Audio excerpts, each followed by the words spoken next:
হাতিঝিলে আসলাম, নিরিবিলি একটা জায়গায় বসছি। হঠাৎ করে একটা ভয়ঙ্কর একটা প্রাণী দেখতে পারলাম। দেখি আপনাদের দেখানো যায় কিনা। এই যে পিছনে, আমার পিছনে যে জায়গাটা আছে না, এইখানের ভিতরে ওই যে নড়াচড়া করছে দেখা যাচ্ছে।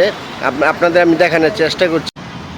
এই যে যে যে জায়গাটা, এই যে নড়তাছে, এই যে দেখা যাচ্ছে না, এই যে যে যে যে জায়গাটা, এই যে দেখেন, এই যে একটা ভয়ঙ্কর একটা প্রাণী দেখলাম।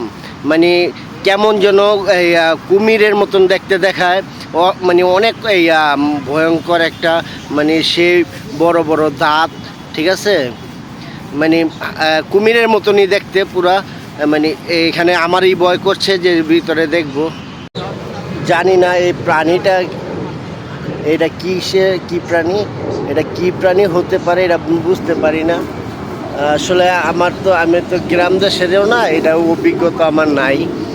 আমি যদি একটু দেখানোর চেষ্টা করি আপনাদের, আমি একটা লাঠি লুঠি পাই কিনা দেখি। হ্যাঁ, একটা লাঠি পাই কিনা দেখি। এই যে একটা লাঠি নিয়ে আসলাম, দেখি এটা আসলে আসলে কি প্রাণীটা এটা হইতে পারে। অনেক বিষধর, সম্ভবত অনেক বিষধর। আমি দেখি, হ্যাঁ, আপনাদেরও দেখানোর চেষ্টা করি, আপনারাও দেখেন। হ্যাঁ,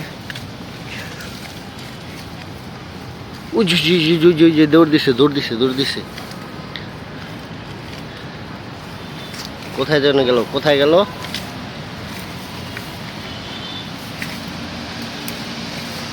এইখানে কোথাও আছে।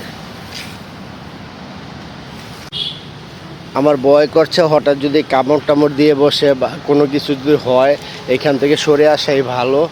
আমি সরে আসলাম, উঠে যাই, কারণ একটা কিছু করতে এসে হঠাৎ করে যদি বিপদে পড়ে যাই, তখন আমিও বেজালে পড়ে যাব।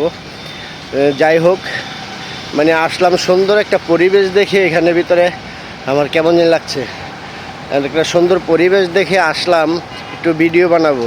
এর ভিতরে এরকম ভয়ঙ্কর একটা কিছু দেখা খুব ইয়া লাগলো। আর দেখেন জঙ্গলটাও কেমন একটা ঝোপঝাড়। বর্ষার সিজন হয়ে গেছে তো, এর জন্য মনে করেন এই জায়গাগুলা এমনি তো বিষধর সাপ বা বড় বড় ভয়ঙ্কর প্রাণী থাকে এই যে এই জায়গাগুলোতে। কিন্তু আশ্চর্য ব্যাপার, আমি কখনো এরকম প্রাণী দেখি নাই। আর বেশি একটা ইয়া না, পরিবেশটাও তো অত ঝোপঝাড় না। এখানের ভিতরে এত বড় একটা কুমিরের মতন দেখতে, খুব ভয়ঙ্কর লাগলো। আছে না ওই যে গুইল সাপ না কি বলে, গুইল সাপও না, গুইল সাপ তো চিনি। এটা খুব একটা ভয়ঙ্কর একটা ইয়া দেখালো, ডোরাকাটা পুরাটা ইয়ার ভিতরে। যাক, আমি এখান থেকে সরে যাওয়াটাই আমার ভালো। যাক, আমি উপরের দিকে চলে যাচ্ছি। এখানে থাকাটা নিরাপদ না মনে হচ্ছে। আর ওদিকে আগাবো না, ওদিকে আরও অনেক ঘন জঙ্গল।